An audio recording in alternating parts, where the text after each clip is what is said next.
پھر آپ دیکھیں اسلام نے قدم قدم پہ آپ کو درس دیا ہے کہ ایک اللہ کو مانو، ایک رسول کو مانو، ایک کتاب قرآن پاک کو مانو۔ جب نماز پڑھو تو ہر ایک مسجد کا رخ جو ہے ایک کعبۃ اللہ کی طرف ہونا چاہیے۔ جب نماز پڑھو تو ہر ایک مسجد میں ایک امام ہونا چاہیے۔ جب نماز پڑھو تو ہر ایک سجدے میں ایک ہی تسبیح سبحان ربی الاعلی ہونا چاہیے کہ جب نکاح خواہ ہو تو ایک ہی آدمی خطبہ پڑھنے والا ہو۔ اسلام نے یہ دستور دیا دنیا کو کہ جو بکھرے پڑتے ہیں کہ بکھرے موتیوں سے کام نہیں بنتا۔ اگر ریت کے ذرے اکٹھے ہو جائیں، اگر ریت کے ذرے اکٹھے ہو جائیں تو وہ طوفان برپا کر دیتے ہیں۔ بکھرنے سے کائنات میں انسان کی حیثیت نہیں بنتی ہے۔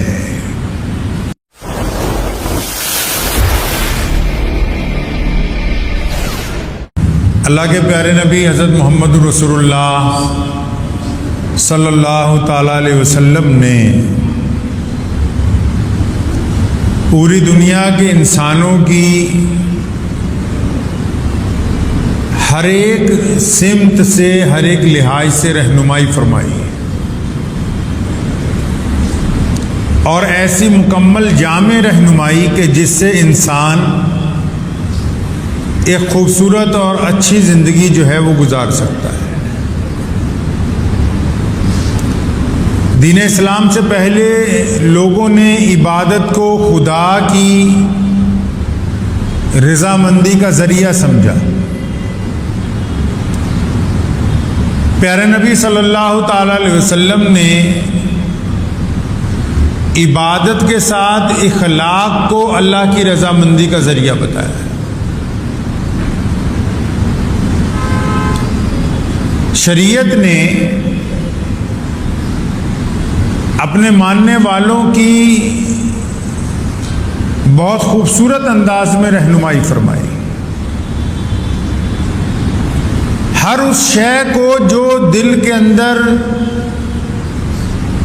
برا خیال پیدا کرتی ہو بتا دیا کہ یہ انسان کے لیے حرام ہے، اور ہر وہ شے، ہر وہ کام جس سے ضمیر کو شرمندگی نہ ہوتی ہو،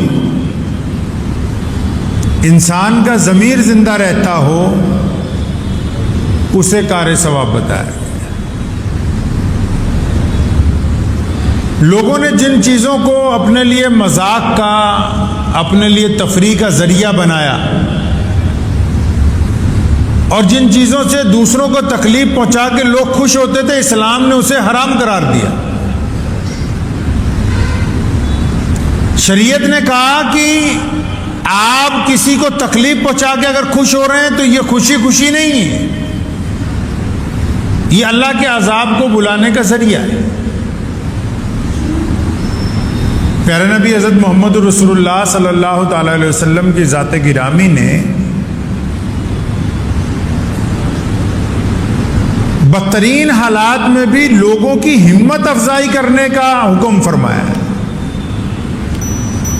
شریعت نے کہا کہ اگر آپ کسی کی تعریف نہیں کر سکتے، اگر کوئی صاحب ایسے ہیں جو اچھا کام کرتے ہیں آپ ان کی تعریف نہیں کر سکتے، تو اسلام نے کہا کہ ان کی برائی بھی نہ کریں۔ آپ فائدہ نہیں پہنچا سکتے تو نقصان بھی مت پہنچائیں۔ آج کے دور کے اندر لوگوں نے ایک عام ذریعہ جو انٹرنیٹ کے ذریعے ہر ایک انسان کو ملا ہے، کچھ لوگوں نے اسے نیکی کا ذریعہ بنایا، لیکن زیادہ لوگوں نے اس کو برائی کا ذریعہ بنایا ہے۔ ایک دوسرے کی ہمت کو توڑنے کا ذریعہ بنایا، ایک دوسرے کو خوف زدہ کرنے کا ذریعہ بنایا ہے۔ جبکہ اللہ کے پیارے نبی حضرت محمد رسول اللہ نے ان لوگوں کو پسند نہیں کیا جو دوسروں کو ڈراتے ہیں، خوف زدہ کرتے ہیں، پریشان کرتے ہیں، بلکہ ان کو پسند کیا جو مظلوم کی ہمت بندھاتے ہوں۔ شریعت نے اس کے بھی قوانین طے کیے ہیں۔ جس طرح نماز کے لیے وضو ضروری ہے، قبلہ کی طرف رخ ہونا ضروری ہے، نماز کے لیے نیت باندھنا ضروری ہے، اسی طرح اللہ کے نبی حضرت محمد رسول اللہ صلی اللہ علیہ وسلم نے اس متعلق بھی ہمیں توجہ دلوائی کہ آپ دوسرے کی کس طریقے سے ہمت افزائی کریں۔ ہمتیں توڑنے والوں کو اللہ کے رسول صلی اللہ علیہ وسلم نے پسند نہیں کیا ہے۔ مثال کے طور پر کوئی صاحب بیمار ہیں اور بیماری ایسی ہے کہ ٹھیک ہونے کی امید نہیں ہے، اور کچھ لوگ ملنے کے لیے جاتے ہیں تو وہ کہتے ہیں ہاں ہمارے ابا بھی اسی بیماری سے چلے گئے تھے، ہمارے چچا بھی اسی بیماری سے، یعنی بیمار کا اور دل بیٹھ جاتا ہے سن کے اور وہ پریشان ہو جاتا ہے۔ تو اس کا مطلب یہ تیمارداری کرنے والا اس کے لیے اچھا ثابت نہیں ہوا، یہ گنہگار ثابت ہوا، اس نے بیمار کی ہمت توڑی۔ اسلام نے کہا کہ لوگوں کی ہمت بندھائیں، لوگوں کو حوصلہ دیں، غریب کا ساتھ دیں، مظلوم کے کندھے سے کندھا ملائیں۔ اسلام نے کہا کہ دوسروں کی ہمتوں کو توڑے نہیں۔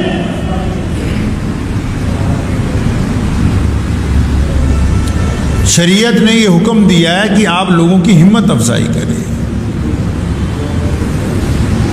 جنگ کے دوران بھی پیارے نبی حضرت محمد رسول اللہ صلی اللہ علیہ وسلم کے صحابہ کی تعداد جب کم تھی اور کفار مکہ نے بہت بڑا حملہ مدینہ منورہ پہ کرنے کا جب پلان بنایا اور پورے مدینہ منورہ کی ریاست میں آس پاس جو رہنے والے غیر مسلم ہیں سب لوگ جو ہیں مکہ مکرمہ سے جو لشکر آ رہے تھے کفار کے ان کی وجہ سے خوفزدہ تھے، تو امام الانبیاء حضرت محمد رسول اللہ صلی اللہ علیہ وسلم نے سیدنا حسان بن ثابت جو شاعر ہیں اللہ کے نبی صلی اللہ علیہ وسلم کے، جو رسول اللہ صلی اللہ علیہ وسلم کے مداح سرا ہیں، آپ صلی اللہ علیہ وسلم نے سیدنا حسان کو ممبر رسول پر کھڑا کیا اور فرمایا حسان بتاؤ ان کو کہ ہم کون ہیں، یہ کون ہیں؟ فرمایا حسان ان کی ہمتیں بتاؤ جو کمزور ہو گئے۔ شریعت نے ہمیں یہ درس دیا ہے۔ آج لوگ مذاق سمجھتے ہیں دوسرے کی ہمت کو توڑنا، کسی کے کاروبار میں نقصان ہوتا ہے تو 4 آدمی اور اس کی ہمت توڑنا چاہتے ہیں، کسی کے گھر میں بیماری آتی تو 4 آدمی اور اس کی ہمت کو توڑنا چاہتے ہیں اور بعد میں خوش ہوتے ہیں کہ دیکھو ہم نے اس کو پریشان کر دیا۔ آج آپ جن کو پریشان کر رہے ہیں ان کی پریشانی کی جب بددعائیں، ان کی پریشانی کی آہیں جب عرش معلیٰ سے ٹکرائیں گی تو جب یہ واپس آئیں گی تو آپ کے گھر کو تباہ و برباد کر دیں گی کہ تم دوسرے کی پریشانی پر خوش ہوتے تھے، دیکھو آج یہ مصیبت تمہارے گھر کے اندر نازل ہو گئی ہے۔ شریعت نے منع کیا ہے، ایسے ہی تھوڑی اسلام سب سے وحدت کا مذہب بنا۔ اسلام کی خوبی ہے یہ، اسلام نے اپنے ماننے والوں کو ہر ایک چیز میں وحدت کا درس دیا۔ کیا کہا؟ اشہدو ان لا الہ الا اللہ، کہ ایک اللہ کی عبادت کرو، گواہی دے دو اس بات کی کہ عبادت کے لائق کون ہے جی؟ ایک اللہ ہے۔ پھر کہا اشہدو ان محمدًا عبدہ ورسولہ، فرمایا اب ہم یہ گواہی دیتے ہیں کہ محمد رسول اللہ ہی ہمارے آقا ہیں، محمد رسول اللہ ہی خاتم النبیین ہیں، محمد رسول اللہ ہی ہمارے سب کچھ ہیں، اور یہی رسول اللہ ہیں جن کو اللہ نے ہمارے لیے بھیجا ہے، ان کے علاوہ ہم اور کسی کی اتباع نہیں کرتے۔ پھر آپ دیکھیں اسلام نے قدم قدم پہ آپ کو درس دیا ہے کہ ایک اللہ کو مانو، ایک رسول کو مانو، ایک کتاب قرآن پاک کو مانو۔ جب نماز پڑھو تو ہر ایک مسجد کا رخ جو ہے ایک کعبۃ اللہ کی طرف ہونا چاہیے۔ جب نماز پڑھو تو ہر ایک مسجد میں ایک امام ہونا چاہیے۔ جب نماز پڑھو تو ہر ایک سجدے میں ایک ہی تسبیح سبحان ربی الاعلیٰ ہونا چاہیے کہ جب نکاح خواہ ہو تو ایک ہی آدمی خطبہ پڑھنے والا ہو۔ اسلام نے یہ دستور دیا دنیا کو کہ جو بکھرے پڑتے ہیں کہ بکھرے موتیوں سے کام نہیں بنتا۔ اگر ریت کے ذرے اکٹھے ہو جائیں، اگر ریت کے ذرے اکٹھے ہو جائیں تو وہ طوفان برپا کر دیتے ہیں۔ بکھرنے سے کائنات میں انسان کی حیثیت نہیں بنتی ہے۔ بکھرنے سے حیثیت نہیں بنتی۔ ریت کے ذرے بھی جب اکٹھے ہوتے ہیں نا، ہوا چلتی ہے تو ان میں طاقت پیدا ہوتی ہے، وہ اکٹھے ہو کے جب اڑتے ہیں تو پوری کائنات میں جتنے جیو جنتو ہیں، انسان ہیں، پریشان ہو جاتے بھی یہ کیا مصیبت آ گئی اتنی بڑی۔ اللہ نے درس دیا ہے یہ انسانوں کو کہ آپ نا اتفاقی کا مظاہرہ کریں گے، آپ دوسروں کے دلوں کو تکلیف پہنچائیں گے تو آپ خوش نہیں رہ سکتے۔ اب یہ ضروری تو نہیں کہ جس کے آپ دل کو تکلیف پہنچائیں اس کا مذہب کون سا ہے، رنگ کون سا ہے، نسل کون سی۔ ایک بندہ 5 وقت نماز پڑھتا ہے، ایک بندہ 5 وقت نماز پڑھتا ہے، روزہ رکھتا ہے، حج کرتا ہے، زکوٰۃ دیتا ہے، باشرہ داڑھی رکھتا ہے، جھوٹ نہیں بولتا ہے، غریبوں کی مدد کرتا ہے، لیکن اپنے پڑوسیوں کو تکلیف پہنچاتا ہے، لیکن اپنے والدین سے معافی مانگتے ہوئے شرمندگی محسوس کرتا ہے، لیکن اپنے بھائیوں کے لیے پلان بناتا ہے کہ ان کا بیڑا کس طرح غرق ہوگا۔ تو شریعت نے کہا کہ یہ جو تم سجدہ اللہ کے حضور کر رہے ہو یہ اس وقت تک قبول نہیں ہو سکتا جب تک اس دل کی گندگی کو نکال نہ دیا جائے۔ اسلام نے عبادت کو حقوق العباد کے ساتھ جوڑا ہے، پابند کیا ہے عبادت کرنے والے کو، عبادت گزار کو اللہ کے رسول صلی اللہ علیہ وسلم نے پابند کیا ہے کہ اس کی زبان، اس کی آنکھیں، اس کا چلنا پھرنا، اس کے معاملات جو ہیں وہ نیک ہونے چاہیے، تبھی اللہ تبارک و تعالیٰ کے حضور اس کا سجدہ قابل قبول ہوگا۔ یہ کیوں کر ممکن ہو سکتا ہے کہ ایک بندہ عبادت بھی کرتا ہو اور ٹھگی بھی مارتا ہو، ایک بندہ عبادت بھی کرتا ہو دوسرے کو تکلیف بھی پہنچاتا ہو؟ شریعت نے پوری دنیا کے انسانوں کے لیے عدل و انصاف اور مساوات کا پیغام دیا ہے۔ پڑوسی کا مسلمان ہونا ضروری نہیں ہے، والدین کا بھی مسلمان ہونا ضروری نہیں ہے۔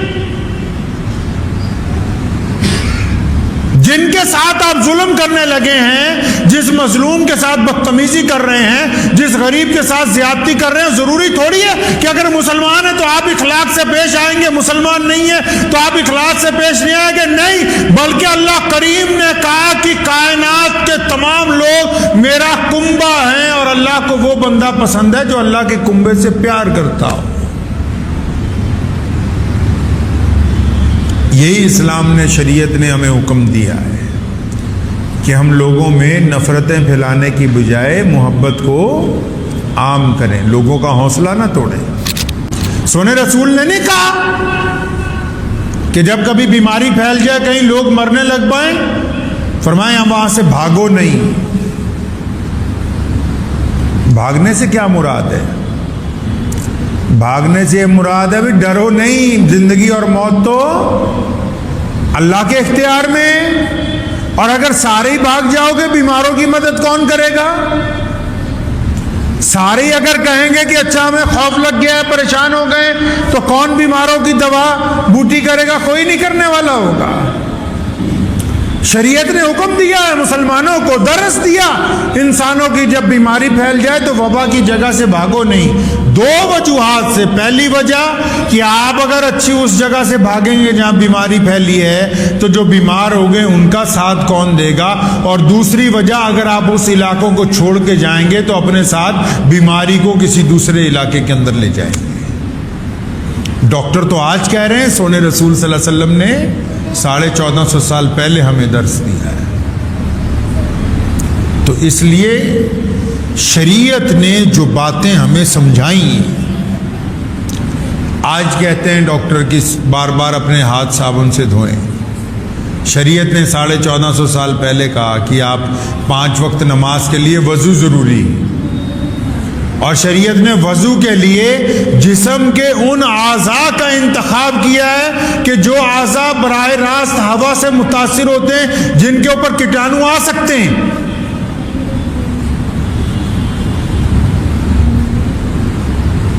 اسلام نے انسان کو دستور دیا زندگی جینے کا۔ اسلام کسی مذہب کا نام نہیں ہے، اسلام ایک دستور ہے جس سے انسان ایک خوبصورت زندگی گزار سکتا ہے۔ جو لوگ بیمار ہو گئے ہوں یا پریشان حال ہوں، اپنی ہمت کے مطابق ان کی مدد کریں، اپنی ہمت کے مطابق ان کا حوصلہ بڑھائیں، ان کو مایوس نہ کریں۔ اللہ تبارک و تعالیٰ نے جس قابل ہمیں رکھا ہے اس سطح پہ جا کے ان کی مدد کریں۔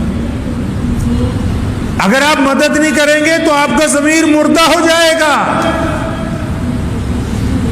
کلو نفس ذائقۃ الموت، ہر نفس کو موت کا مزہ چکھنا ہے، مرنا سب نے ہے، لیکن جن کے ضمیر زندہ ہوتے ہیں مرنے کے بعد بھی ان کو سکون رہتا ہے کہ ہم نے زندگی کے اندر کچھ کیا ہے۔ اس لیے اس بات کو طے رکھیں کہ ہمیں اپنی زندگی اللہ کے پیارے نبی حضرت محمد رسول اللہ صلی اللہ تعالی وسلم کے حکم کے مطابق گزارنی۔ ہمیں لوگوں کی ہمتیں نہیں توڑنی، ہمتیں بڑھانی، حوصلہ دینا ہے، تسلی دینی، ساتھ دینا ہے۔ جو لوگ کسی کا ساتھ دیتے ہیں وہ مالدار نہیں ہوتے۔ کسی نے کہا ہے نا، مالا والے سخی نہیں ہوندے۔ جن کے پاس بہت زیادہ مال ہوتا ہے وہ پیسے بانٹ نہیں سکتے ہیں، دل کمزور ہو جاتا ہے نا۔ کہ مالا والے سخی نہیں ہوندے، سخیاں کول مال نہیں ہوندے۔ جو سخی ہوتا ہے بانٹنے والا وہ اربوں پتی نہیں ہوتا، وہ ایک ہاتھ سے بانٹتا رہتا، اللہ تعالیٰ دوسری طرف سے اسے بھیجتے رہتے ہیں۔ مالا والے سخی نہیں ہوندے، سخیاں کول مال نہیں ہوندے، تے سخی جڑے نے وہ ایتھے اوتھے دونوں جہان چ کدی شرمندہ نہیں ہوندے۔ سخی جو ہوتے ہیں وہ دونوں جہانوں کے اندر کامیاب رہتے ہیں، دنیا کے اندر بھی اور آخرت کے اندر بھی۔ وقت بھی ہو گیا ہے، دعا کیجیے اللہ کریم جو ہے مجھے اور آپ سب کو ان باتوں پر عمل کرنے کی توفیق عطا فرمائے۔